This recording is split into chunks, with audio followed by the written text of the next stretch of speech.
السلام علیکم ګران مینوالو کتونکو د پروګرام پوښتنې او جوابونو سره زه ستاسو قربان محمد عارف ستاسو خدمت کې حاضر یم. ګران مینوالو کتونکو څنګه ما تاسو ته ویلي زموږ کوشش دا وي چې موږ په دې پروګرام کې هغه مشران هغه تنان راوړو چې هغې څه نه څه هغې خدمات وي او څه نه څه ادارې چې کوم دي هغې مشري کوي. د مردان چې کوم دی یو ډېر لوی اهمیت دی، یو ډېر لوی ځانګړی نوم لري، خو دغه شان په مختلف ځایونو کې که موږ وګورو په مختلف شعبو په مختلف چې کوم دی ادارو کې د هغې خپل یو ډېر لوی نامه لري. همدغه شان به موږ د عبدالوي خان پوهنتون چې کوم دی خبره وکړو. عبدالوي خان پوهنتون چې کوم دی د مردان یو ډېر لوی پوهنتون دی او دا وخت موږ سره د عبدالوي خان پوهنتون وي سي وایس چانسلر چې کوم دی نو ډاکټر ضیاءالحق صاحب هغې موږ سره موجود دي. د هغې نه به تپوس پوښتنه کوو چې د دې څونه ټایم وشو دي دا څوکۍ چې کوم دی نو سنبال کړې ده. د دې نه علاوه چې کوم د یونیورسټي کوم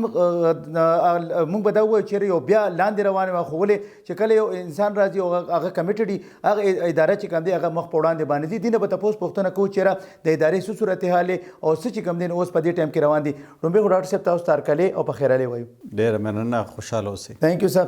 سر په څنګه ما ووایي چې تاسو چې کوم دی نو اوس چونکې یو ریسپانسبیلیټي بیا تاسو ته د عبدالوي خان پوهنتون وایي، خو تاسو مخکې نه خو اوس چونکې دی هغه ریسپانسبیلیټي بیا یو ډېره لویه ذمهواري راغله. الله تعالی تاسو دپاره هم یو امتحان شته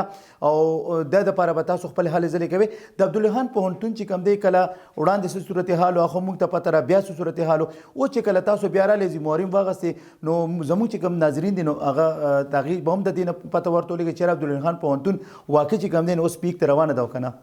یونیورسټي خو زه په 15 مارچ باندې ما یو چارج واخیستی ایز پرو وي سي، ځکه چې خورشید صاحب ریزاین کړه او هغه لاړه. بیا په اپریل کې ما سره ایز اکټینګ وي سي چارج راغی او بیا اوس ډسمبر کې ایز فل وي سي زه اپوینټ شوم. نو په مئی کې خو تاسو دلته کې وې او حالات هم کور کړي وو. هغه وخت کې موږ سره دا وه چې فاینانشل کرایسیز و چې اوس ټولې یونیورسټۍ کم کرایسیز نه تېرېږي، موږ هغې وخت کې د هغې کرایسیز نه تېر شو. نو یو میاشت موږ نیمه تنخوا هم ورکړې وه، پوره تنخوا مو نه وه ورکړې او څه کووډ او فی کلیکشن یو ایشو وه. نو الحمدلله هغه کرنچ پیریډ نه موږ تېر شو. ځکه دا ووایم چې د یونیورسټي یو سټیپ چې هغه لرننګ منیجمنټ سیسټم او LMS چې موږ لانچ کړ بیک ان جولای فار کلاسز، نو ایکچولی هغې موږ ډېر مخکې راوستو. زموږ ټول هر څه اټومیټ شو، کلاسونه آنلاین شو او چې کلاس کېږي نو سټوډنټ بیا فیس هم ورکوي، هغه فیسونو سیسټم هم ټول اټومیټ شو او اوس بالکل چې کوم فی کلیکشن کېږي او ورچولی موږ ته پته لګي چې کوم سټوډنټ څومره پیسې جمع کړي دي، د هغې نه علاوه کلاسونه شوي دي نه دي شوي، څومره شوي دي. نو هغه گورننس امپروو شو. حکومت سپورټ هم راکړه. تاسو ته پته یې 32 کروڑ روپۍ د حکومت موږ له راکړې امیډیټلی چې لکه فاینانشل کم کرنچ ته چې هغه کې موږ سروایو کړو او الحمدلله وی نیور لک بیک. بیا په اګست سپټمبر کې عمده یونیورسټي وه چې دا په 510 نمبر راغله په دنیا کې او 1 نمبر راغله په پاکستان کې په ټایمز هایر ایجوکیشن کې. او په ټایمز هایر ایجوکیشن کې خو مونږ ټیک ته 510 نمبر باندې راغلو په دنیا کې، خو داسې اړو چېرته شوي نه دي په دې وطن کې چې یو 12 کاله 11 کاله زړه یونیورسټي په ګلوبلی کمپیټ کی نمبر 1. ځکه چې اوس هم که ټایمز هایر ایجوکیشن وګورئ نو په هغې کې د پاکستان نه 20 یونیورسټۍ کمپیټ کوي. نو په پاکستان کې خو دې وخت کې 200 یونیورسټۍ دي. نو که 20 یونیورسټۍ هغې کې کمپیټ کوي د دې مطلب دا دی چې نور یونیورسټۍ په دې کې نه کمپیټ کوي نو د هغوی خو ګلوبل رینکینګ اډو راتلی نه شي. مونږ په دغې کال باندې سم مطلب دا د الله کرم و، بس زموږ فیکلټي چې کم ریسرچ او کم پبلیکیشنز و هغې موږ دومره مخکې راخلو چې موږ په پاکستان کې په 1 نمبر راغلو. او عارف خان د ټایمز هایر ایجوکیشن ته په اکیډمیکس کې ډېر زیات د عزت په نظر کتلی کېږي، بلکې دې ته ګولډ پلیټډ رینکینګ وایي او د هغې بنیادي وجه دا ده چې د دې آلموسټ 85% نمبر د ریسرچ وي، 15 نمبر د ټیچنګ او سټوډنټس او د هغې کوالیفیکیشن او په دې باندې 85% نمبر یې داسې چې تا ریسرچ څه کړی دی، کوم ځای پبلش شوی دی، څومره سایټیشن شوي دي، سایټیشن څومره یوزفل دي، تا فنډینګ څومره جنریټ کړی دی د ریسرچ دپاره اینډ سو آن. 85 نمبر یې د دې. نو یونیورسټي خو د ریسرچ دپاره یي که نه، نو چې ته په هغې کې 1 نمبر راشي په وطن کې نو د دې مطلب دا دی چې دا یونیورسټي خپل کار کوي وین وی کنسیډر ریسرچ. ټیک ده که نه؟ او د کې کمپیټ کول آسان کار نه دی، هر اداره د کې نشي کمپیټ کولی. وی آر ویری پراؤډ اف اټ چې د 11 کالو په سفر کې مونږ چې دی په پاکستان کې په 1 نمبر او په ساوث ایشیا کې مونږ په 3 نمبر او په ایشیا کې مونږ په 24 نمبر بیسډ آن اور ریسرچ پرفارمنس. دا دوه رینکینګ چې دی دا د ریسرچ دی. چې کله د ریسرچ د پرفارمنس خبره کوو نو مونږ په دنیا کې په 300 نمبر باندې. سر دا کم حالات مونږ کتل څنګه چې تاسو وې ځکه مقام فایده غینه پس چې کم دینو الله تعالی بل یو مقام دل درکړه. یونیورسيټي چې ونه هغه کومو ګورو لکه څنګه چې ونه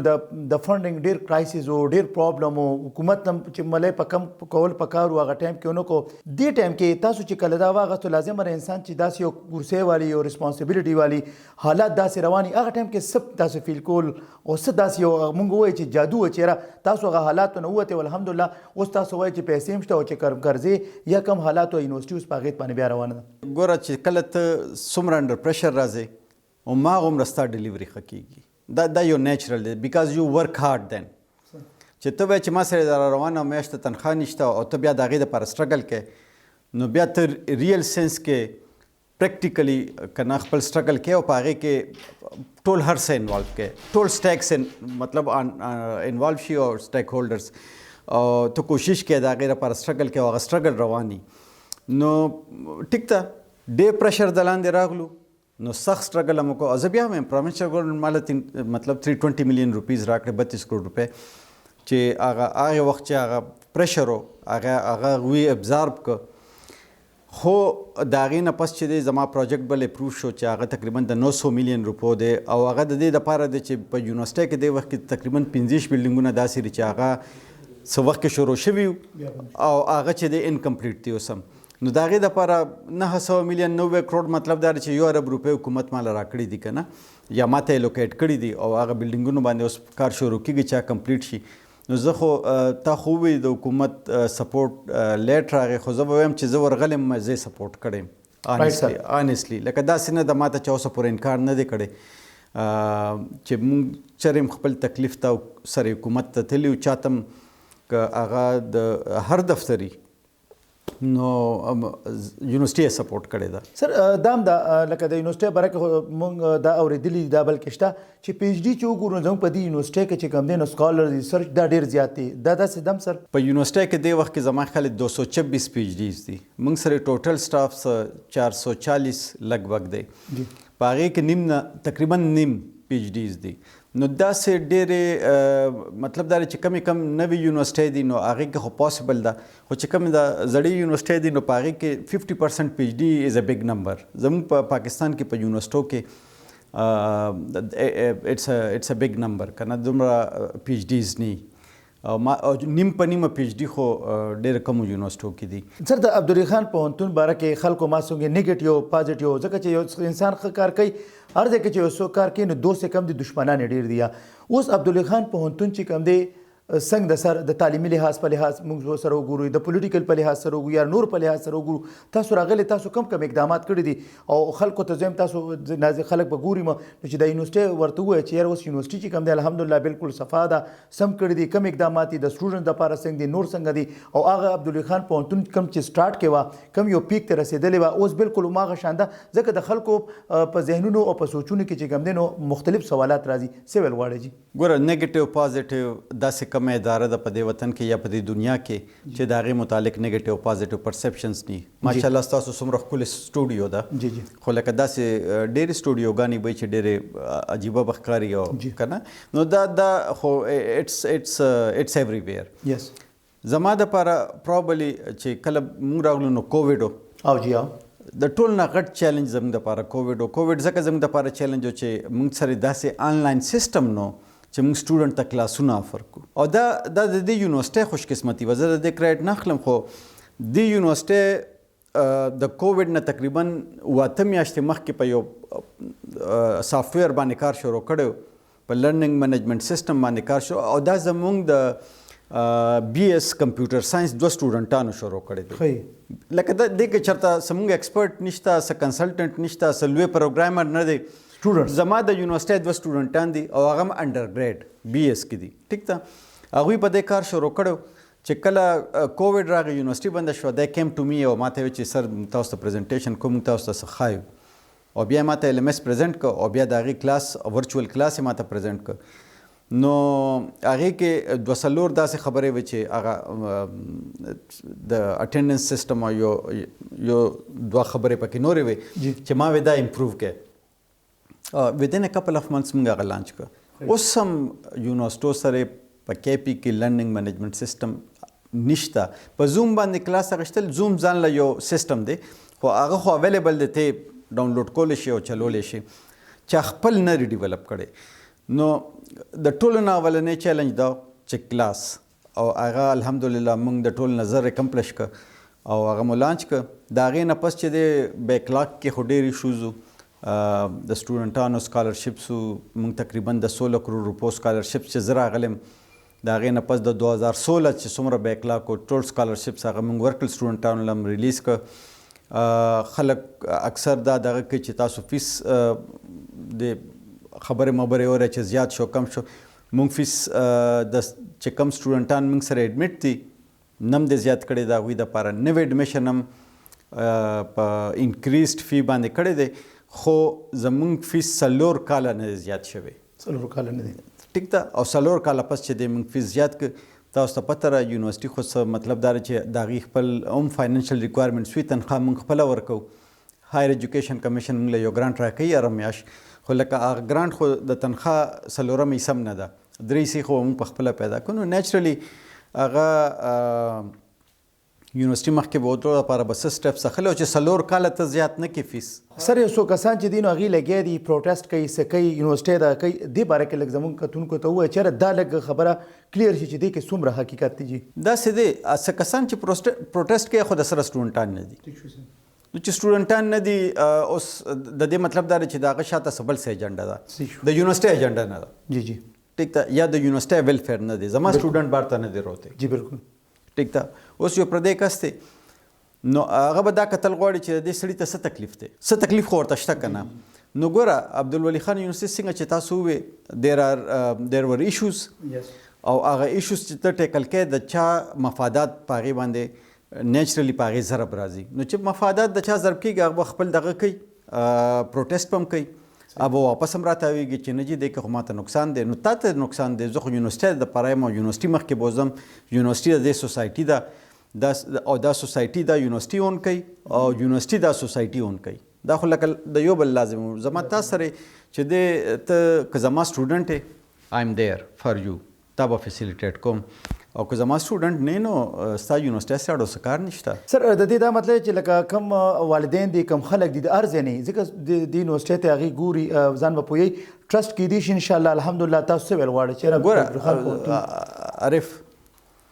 د یو پیرنټ د یو والد د یو مور پلار څه خوایي شي چې هغه په یو داسې یونیورسټۍ کې د هغه بچې سبق وایي چې د هغې په هغې وطن کې په هغې سوسایټي کې یو پوزیشن وي عبدالولي خان یونیورسټي الحمدلله د هغې په وطن کې 1 نمبر دی په ټایمز هایر ایجوکیشن کې د پیرنټس خو چې دی آر پراؤډ اف اټ چې د هغه بچې د دې وطن په نمبر 1 یونیورسټۍ کې د هغه ماشوم سبق وایي ټیک ده نمبر 2 که پیرنټس یا سټوډنټس یا د دې معاشرې ځوانان د عبدالولي خان یونیورسټۍ نه سیټسفاید نو ما ته چې دی 22,000 سټوډنټان اپلای کوي او زه ته 2,000 داخلوم نو دا 100,000 چېرته ځي لکه داسې خو نه ده که نه چې 1000 سټوډنټ داخلوم ټیک ده نو دا 22,000 کسان چې ما ته اپلای کوي دا د دې سوسایټي د دې ځای د خلکو کانفیډنس دی په ما باندې چې ما ته اپلای کوي او ما ته داخلې نه پاتې کېږي بیا بل ځای ته ځي انفارچونیټلی ما سره سپیس نشته فیسیلیټیز نشته چې زه دومره سټوډنټان داخل کړم چې دا 22,000 په یو ځل راولم اوکې نو نه را سره فیکلټي دومره شته نه را سره فیسیلیټي شته د ښه تعلیم دپاره دومره چې دا دومره کسان ما سره ځای شي نو لکه زه خو د پیرنټس پرسپیکټیو نه چې زه ګورم نو د چا خواهش پني چې د هغه ماشوم د نمبر 1 یونیورسټۍ کې سبق ووایي بالکل سر دا راته ووایي چې چونکې خلک هم ګوري څه میسیج د مطلب دی په اخره کې ورکوي چې یاره مطلب دی ستاسو چې هغې ته ستاسو دا میسیج دی هغه ورورسي څه ویل غواړئ سر په هر اداره کې ایشوز دي او ایشوز موږ سره هم شته بالکل شته خو کمټمنټ هم شته چې دا اداره مخکې بوځو که موږ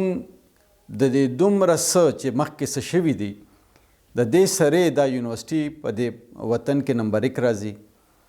او د ریسرچ او د سایټیشن په بنیاد باندې په دنیا کې په 300 نمبر راځي او په ساوت ایشیا کې په 3 نمبر راځي. نو دا ښیي چې د دې یونیورسټۍ پروفیسران، د دې یونیورسټۍ ایډمنسټریشن، د دې یونیورسټۍ چې څومره امپلایز دي دا هغه پوټنشل دی چې دوی ښیي. سو دیر از ا هیوج پوټنشل ان دس یونیورسټي او دې یونیورسټۍ ته سپورټ، لږ سپورټ د دې سوسایټۍ، د دې ګورنمنټ پکار دی چې دا یونیورسټي نورم مخکې لاړه شي. ځکه چې په دې وطن کې د 12 کالو 11 کالو یونیورسټي چرې هم داسې پرفارمنس نه دی کړی او